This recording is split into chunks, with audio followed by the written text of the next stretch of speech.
विद्यार्थी मित्र, मागच्या व्हिडिओमध्ये आपण स्पर्शिका छेदिका प्रमेय पाहिलं.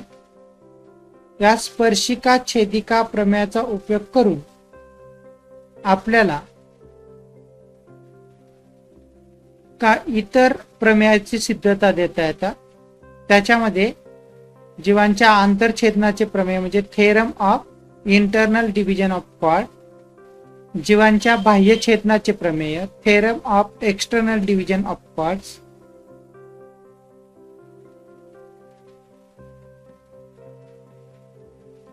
आणि स्पर्शिका छेदिका रेषाखंडाचे प्रमेय टँजंट सेकंड सेगमेंट थेरम. या 3 प्रमेयाची सिद्धता आपण पाहणार आहोत. तर आपण सुरुवात करू. पहिला गुणधर्म किंवा प्रमेय जीवा आंतरछेदनाचे प्रमेय. जीवांच्या आंतरछेदनाचे प्रमेय theorem of internal division of chords. एकाच वर्तुळाच्या 2 जीवा जेव्हा वर्तुळाच्या आंतरभागात छेदतात, ह्या एकाच वर्तुळाच्या ह्या 2 जीवा ए बी आणि सी डी या वर्तुळाच्या आंतरभागामध्ये छेदतात, तेव्हा एका जीवेच्या झालेल्या 2 भागांच्या लांबींचा गुणाकार. या ठिकाणी ए बी या जीवेचे 2 भाग होतात, ए ई आणि ई बी. तर यांच्या लांबींचा गुणाकार हा दुसऱ्या जीवेच्या 2 भागांच्या लांबींच्या गुणाकारा एवढा असतो.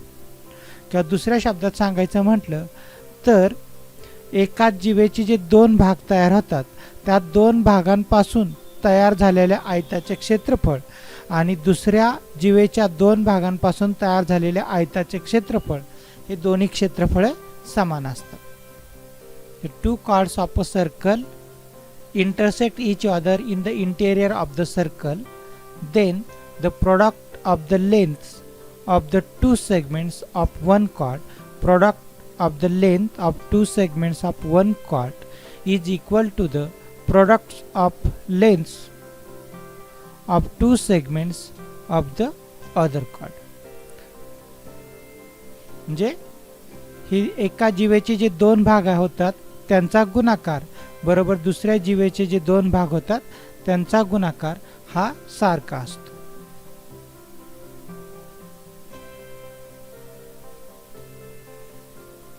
या ठिकाणी आपण अजून समजून घेऊ. हा ए बी या जीवेचे जे 2 भाग तयार होतील त्यातला पहिला भाग होईल ए ई, तो आपण बाजूला घेतला. नंतर दुसरा भाग जो आहे तो ई बी, तो आपण बाजूला घेतला. तर ह्यांच्या लांबींचा गुणाकार म्हणजेच ह्याच्यापासून जे आपल्याला आयत मिळणार आहे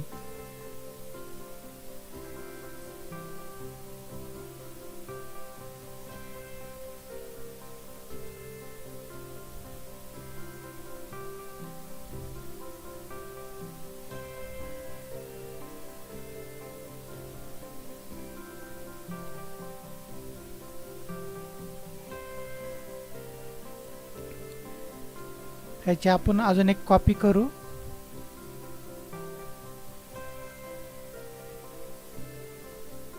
आणि याची एक कॉपी केली आपण.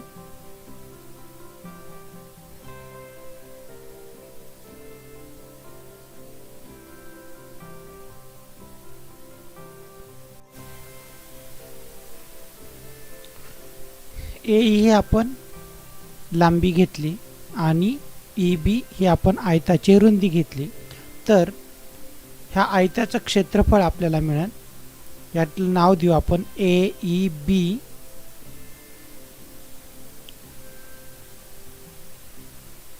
एफ नाव देऊ. त्या याचं क्षेत्रफळ बरोबर आपल्याला काय मिळेल,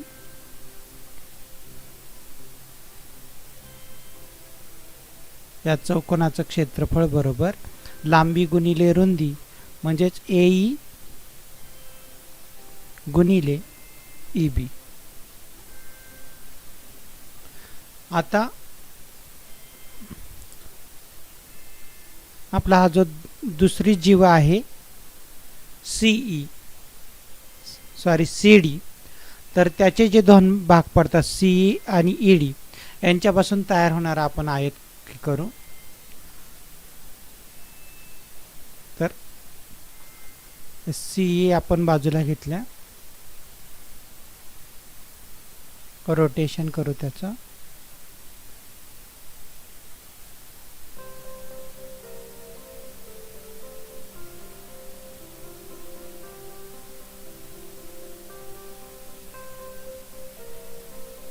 कॉपी करू अजून एक.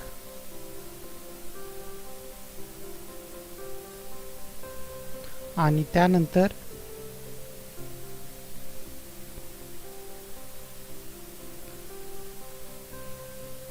हा जो ईडी हा जो जीवेचा भाग आहे तो आपण बाजूला घेतला,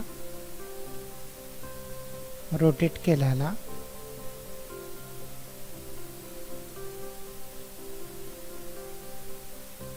एक कॉपी केली त्याची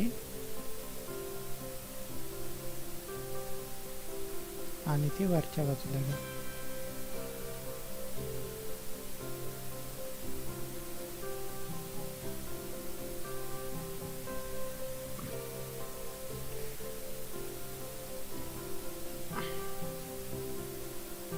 नाव देऊ आपण ह्याला. जी पिवळी जो रेषाखंड आहे पिवळ्या रंगाचा, त्याला आपण नाव दिले सीई.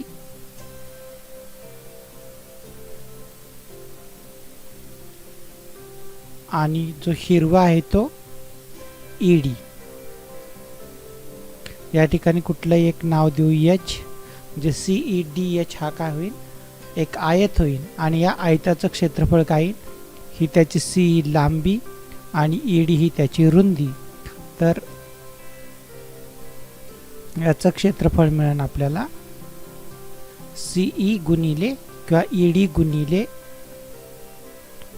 सीई गुणिले ईडी.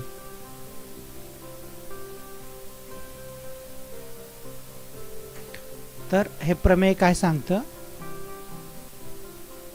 की एकाच वर्तुळाच्या दोन जीवा जेव्हा वर्तुळाच्या अंतर्भागात छेदतात तेव्हा जीवेच्या झालेल्या दोन भागांच्या लांबींचा गुणाकार म्हणजे त्या जीवेच्या दोन भागांमुळे तयार होणाऱ्या आयताचं क्षेत्रफळ हे दुसऱ्या जीवेच्या दोन भागांच्या लांबींचा गुणाकार म्हणजेच त्या जीवेच्या दोन भागामुळे तयार होणाऱ्या आयताचं क्षेत्रफळ हे दोन्ही क्षेत्रफळ सारखी असतात. म्हणजे या ठिकाणी आपल्याला असं मिळेल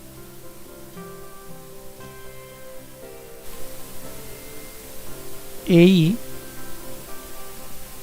गुणिले ईबी बरोबर सीई गुणिले ईडी.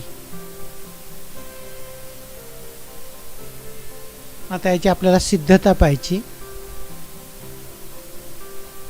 दुसऱ्या पानावरती पाहू आपण सिद्धता. आता आपल्याला पक्ष काय दिलेला आहे की रेषा जीवा ए बी आणि जीवा सी डी या दोन जीवा पी केंद्र असलेल्या वर्तुळाच्या अंतर्भागामध्ये बिंदू ई मध्ये छेदतात. हे आपलं पक्ष.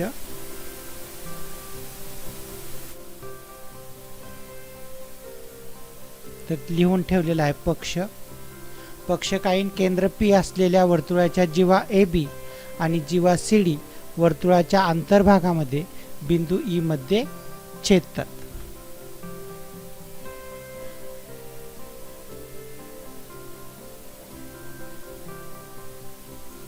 म्हणजे इंग्लिश मध्ये काय म्हणणार, given chord AB and CD of a circle, chord AB and CD of a circle with center P intersect at point E. तर साध्य काय करायचे आपल्याला, तर AE गुणिले EB बरोबर CE गुणिले ED हे साध्य आपण लिहिलं. त्यानंतर आपल्याला रचना करायची. रचना काय करायची तर हा जो ए आणि सी बिंदू आहे ते जोडले.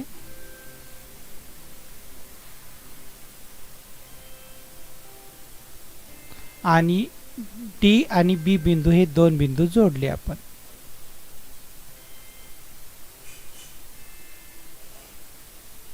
इथं आपल्याला लिहावं लागेल रचना किंवा कन्स्ट्रक्शन.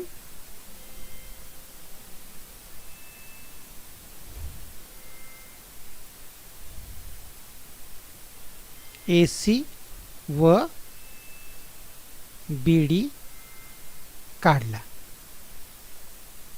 किंवा draw segment AC and segment BD. आता आपल्याला दोन त्रिकोण मिळतात. त्रिकोण CAE आणि दुसरा त्रिकोण दुसरा त्रिकोण BDE. पहिला त्रिकोण मी सांगितला त्रिकोण CAE आणि BDE हे दोन त्रिकोण मिळाले. आता आपल्याला हे दोन त्रिकोण समरूप आहेत असे दाखवायचे.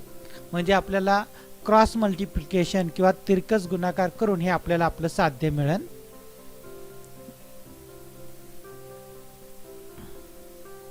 या ठिकाणी हा जो कोन AEC आणि दुसरा कोन BED हे दोन कोन एकरूप होतील कारण का हे विरुद्ध कोन आहेत. Vertically opposite angle. आता दुसरं आपण हा एक कोन पाहू. तर हा जो कोन आहे CAE यालाच आपण असं म्हणू CAB. ह्याने आंतरखंडित केलेला कंस आहे BC किंवा या कोनाला कंस CAB या कंसाने आंतरलिखित केलेला आहे. हा जो कोन आहे A त्या कोनाला कंस CAB ने आंतरलिखित केलेला आहे. Angle CAB inscribed by arc CAB. त्याचप्रमाणे हा जो कोन D आहे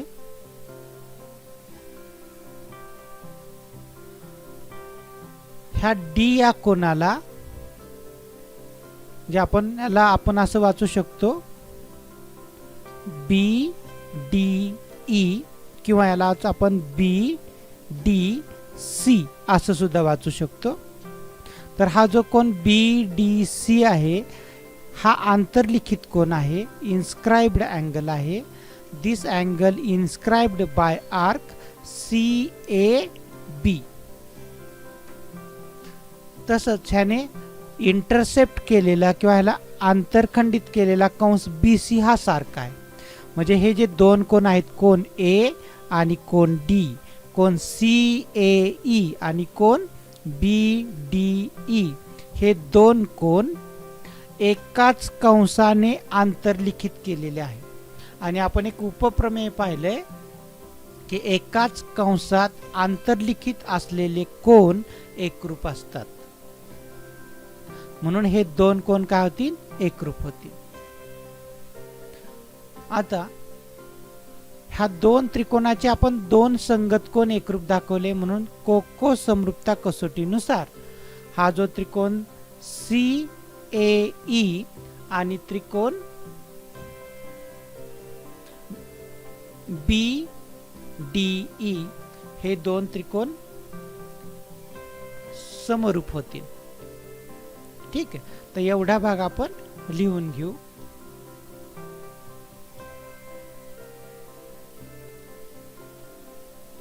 सिद्धता त्रिकोण सी ए ई व त्रिकोण बी डी ई मध्ये काय काय आपण पाहिलं?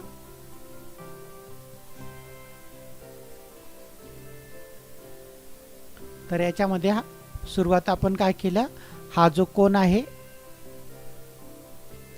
ए ई सी कॉन्ग्रंट अँगल, ला काही भाग जातोय त्याला थोडं बाजूला करू आपण.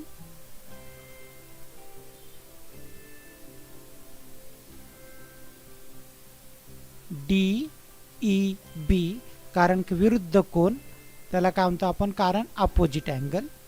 नंतर कोन सी ए ई एकरूप कोन बी डी ई, हे काय, एकाच वर्तुळ कंसात आंतरलिखित कोन. कुठल्या एक कंसाने त्याला आंतरलिखित केलंय तर कोन सी ए बी या एकाच कंसाने ह्या दोन्ही कोनांना आंतरलिखित केलेला आहे.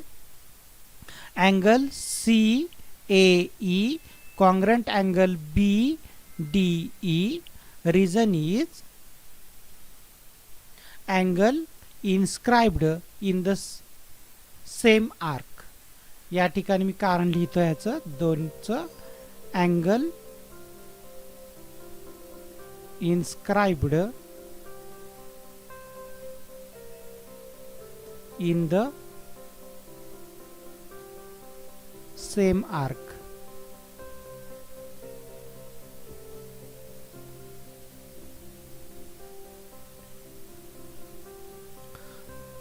आता म्हणून हे दोन त्रिकोण कुठले आहेत तर त्रिकोण सी ए ई आणि बी डी ई, हे दोन त्रिकोण काय झाले, समरूप झाले.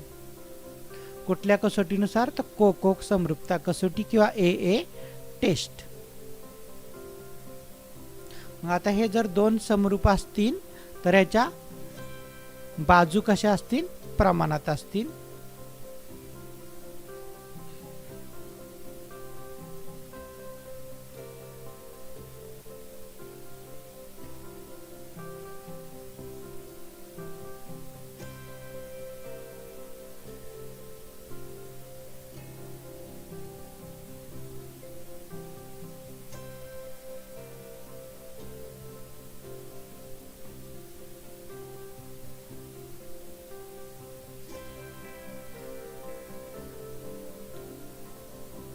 मग बाजू इथली आपण दुसरी आणि तिसरं अक्षर घेतलं ए आणि ई, तर याचं सुद्धा दुसरं आणि तिसरं. जर दोन त्रिकोण समरूप असतील तर त्यांच्या संगत बाजू कशा असतात, प्रमाणात असतात. मग ए ची संगत बाजू डीई, जे ए भागिले डीई बरोबर, आता पहिलं अक्षर आणि शेवटचं अक्षर म्हणजे सी ची संगत बाजू काय येणार आहे, बीई, किंवा त्याला आपण ई बी म्हटलं तरी चालू शकतंय. म्हणून आपण इथं लिहिलं ए भागिले डीई बरोबर सी भागिले ई बी. पुढे कारण लिहिलं समरूप त्रिकोणाच्या संगत बाजू, corresponding sides of similar triangle. आता तिरकस गुणाकार केला आपण ए गुणिले ई बी बरोबर या ठिकाणी सीई गुणिले डीई किंवा ईडी, आणि याप्रमाणे आपण हे सिद्ध केलं.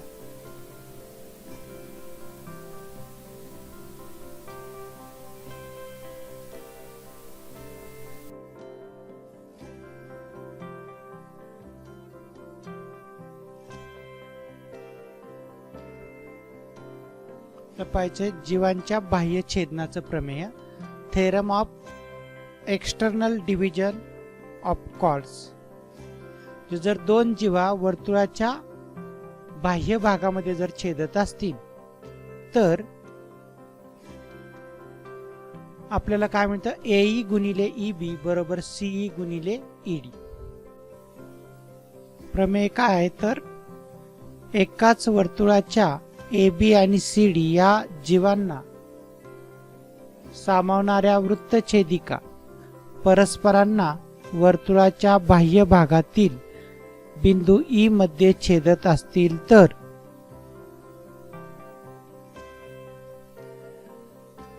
एई गुणिले ई बी बरोबर सीई गुणिले ईडी. ज्या ठिकाणी ए पासून ई पर्यंत एई गुणिले ईबी बरोबर सीई गुणिले ईडी. जे आपण मगाशी याच्या अगोदर जे प्रमेय पाहिले जीवांच्या आंतरछेदनाचे प्रमेय, त्याच्यामध्ये आपण असं पाहिलं होतं की जीवा ए बी चे ई बिंदूमुळे जे दोन भाग होतात त्या दोन भागांचा गुणाकार म्हणजे त्या दोन रेषाखंडांचा जर आपण आयत तयार केला तर त्यांचं क्षेत्रफळ, आणि दुसरी जी जीवा आहे सी डी त्याचं ई बिंदू मध्ये काय होतं बाह्य विभाजन होतं. तर सीई गुणिले ईडी, सीई आणि ईडी या दोन भागांमुळे जे आयत तयार होईल त्याचं क्षेत्रफळ हे दोन्ही सारखे असतात. किंवा या ठिकाणी फक्त सिंपली असं लक्षात ठेवू आपण की ई हा दोन वृत्तछेदिकांचा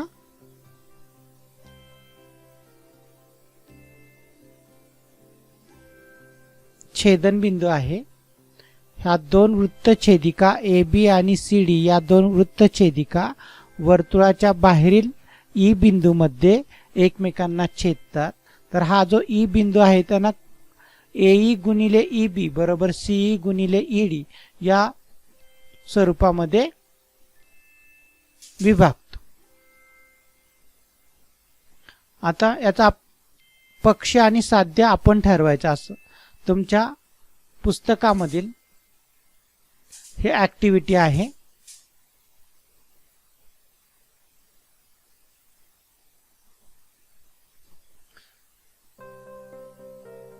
जीवांच्या बाह्य छेदनाचे प्रमेय, theorem of external division of chords. जे एकाच वर्तुळाच्या ए बी आणि सी डी या जीवांना सामावणाऱ्या वृत्तछेदिका जर परस्परांना वर्तुळाच्या बाह्य भागातील बिंदू ई मध्ये छेदत असतील तर एई गुणिले ईबी बरोबर सीई गुणिले ईडी असं आपल्याला दाखवायचंय. म्हणजे आपल्याला पक्ष काय दिलेला आहे तर दोन वृत्तछेदिका ए बी आणि सी डी या वृत्तछेदिका परस्परांना वर्तुळाच्या बाह्य भागामध्ये बिंदू ई मध्ये छेदतात. किंवा जेव्हा वृत्तछेदिका ए बी आणि वृत्तछेदिका सी डी परस्परांना बिंदू ई मध्ये वर्तुळाच्या बाह्य भागात छेदतात. हे झालं त्याचं पक्ष. मी इथं पक्ष लिहित नाही त्यामुळे मी दोनदा तीनदा सांगतोय तुम्हाला. जेव्हा वृत्तछेदिका ए बी आणि वृत्तछेदिका सी डी परस्परांना वर्तुळाच्या बाह्य भागामध्ये बिंदू ई मध्ये छेदतात. वर्तुळाच्या बाह्य भागात बिंदू ई मध्ये छेदतात. साध्य काय करायचंय तर एई गुणिले ईबी बरोबर सीई गुणिले ईडी हा जो भाग आहे तो आपला काय असणार आहे साध्य. आणि पक्ष काय आहे तर वृत्तछेदिका ए बी आणि सी डी या दोन वृत्तछेदिका वर्तुळाच्या बाह्य भागातील बिंदू ई मध्ये छेदतात. हे आपलं पक्ष. आणि साध्य काय करायचे आपल्याला एई गुणिले ईबी बरोबर सीई गुणिले ईडी. आता रचना काय केली तर रेख एडी आणि रेख बीसी काढली. आपण मागच्या प्रमेयामध्ये जसं रेख एडी आणि रेख बीसी काढले तर त्याचप्रमाणे इथं रेख एडी आणि रेख बीसी काढले. तर याच्यामुळं आपल्याला दोन त्रिकोण मिळतील. पहिला त्रिकोण आहे ए डी ई हा त्रिकोण आणि दुसरा सी बी ई. पहिला त्रिकोण पाहिला आपण ए डी ई हा त्रिकोण आणि दुसरा सी बी ई हे दोन त्रिकोण मिळतील आपल्याला.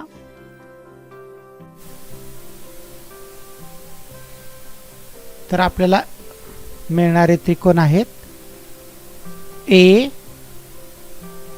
डी ई आणि दुसरा त्रिकोण सी बी ई. आता या दोन त्रिकोणामध्ये हा जो ई कोण आहे बघा, हा जो त्रिकोण आहे ए डी ई या त्रिकोणामधला कोण ई आणि दुसरा त्रिकोण सी बी ई या त्रिकोणामधला कोण ई हे दोन्ही कोण कसे आहेत, सारख्याच मापाचे आहेत. त्यामुळे आपण या ठिकाणी लिहू कोण एईडी एकरूप कोण सी ई बी. या ठिकाणी आपण लिहू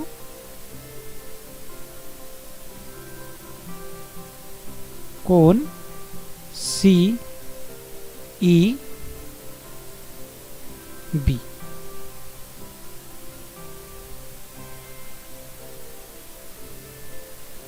कारण काय, सामायिक कोण. त्यानंतर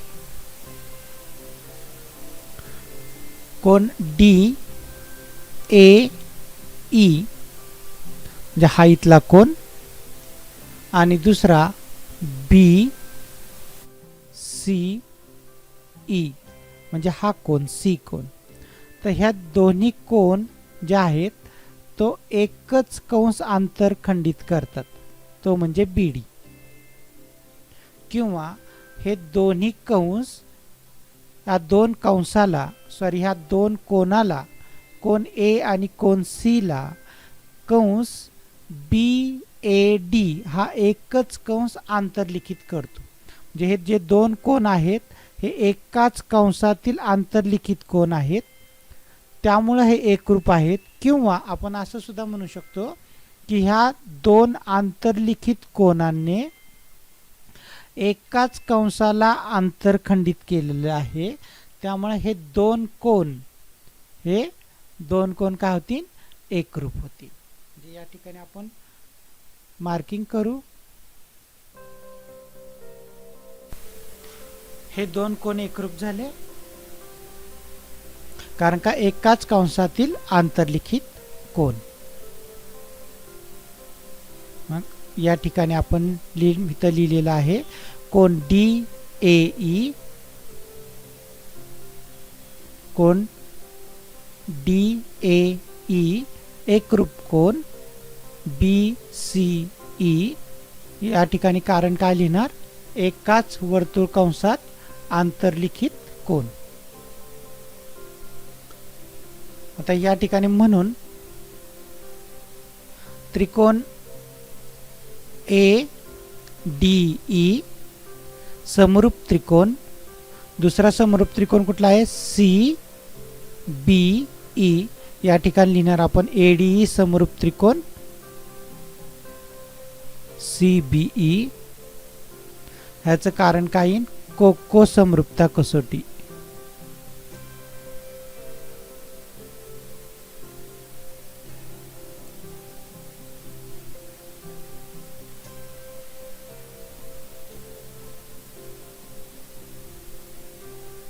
आता हे दोन त्रिकोण समरूप असतील तर त्याच्या बाजू कशा असतात, प्रमाणात असतात. म्हणजे या ठिकाणी एई या बाजूशी प्रमाणात असलेली बाजू आहे सीई. या ठिकाणी खाली लिहू आपण मग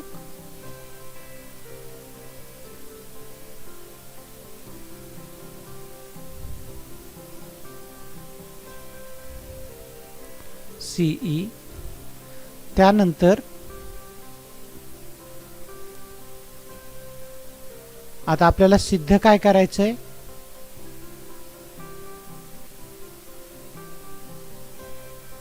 एई गुणिले ईबी, त्यातलं आपल्या ह्याच्यामध्ये एई आलं आणि सीई आलं, त्यानंतर ईबी आणि ईडी पाहिजे आपल्याला.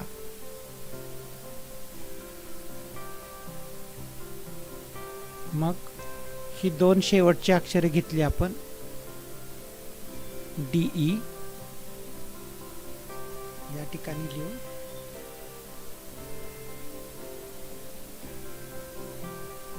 ED आणि यांची शेवटची दोन अक्षर EB, म्हणजे AE भागिले CE बरोबर AD भागिले EB. या ठिकाणी हे ED म्हणजेच DE भागिले BE म्हणजेच EB. तिरकस गुणाकार केला आपण AE गुणिले EB असा तिरकस गुणाकार केला बरोबर CE गुणिले ED आणि याप्रमाणे आपण हे सिद्ध केले.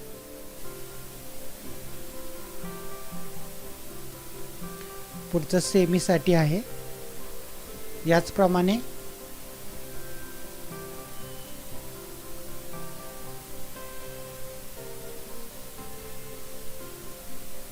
सोडवायचं आहे. पहिले जे गिवन असेल ते गिवन काय म्हणणार आपण,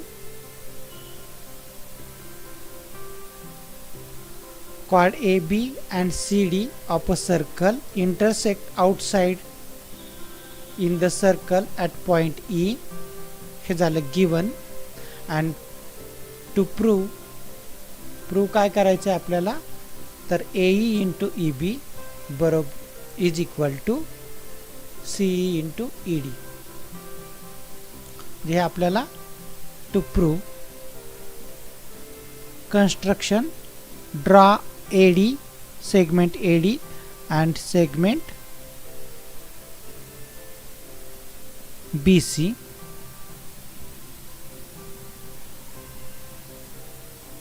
Now in triangle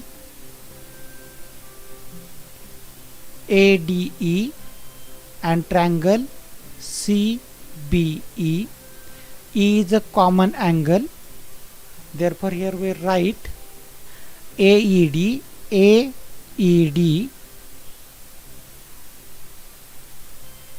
is congruent CEB.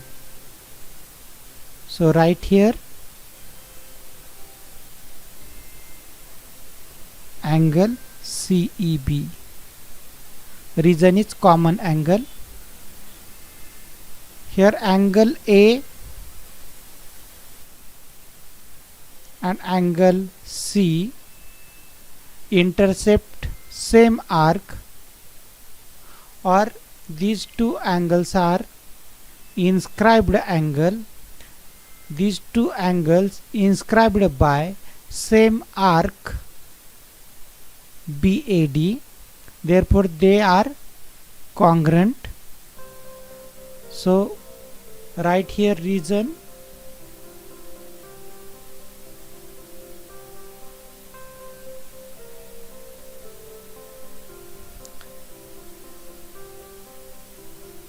Angle inscribed in the same arc.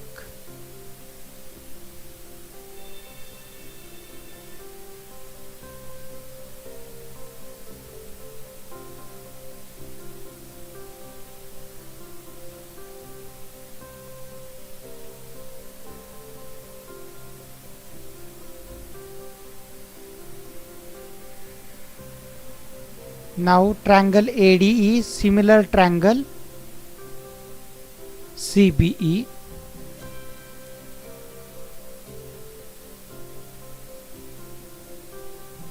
By AA test, so AE upon CE is equal to DE upon BE.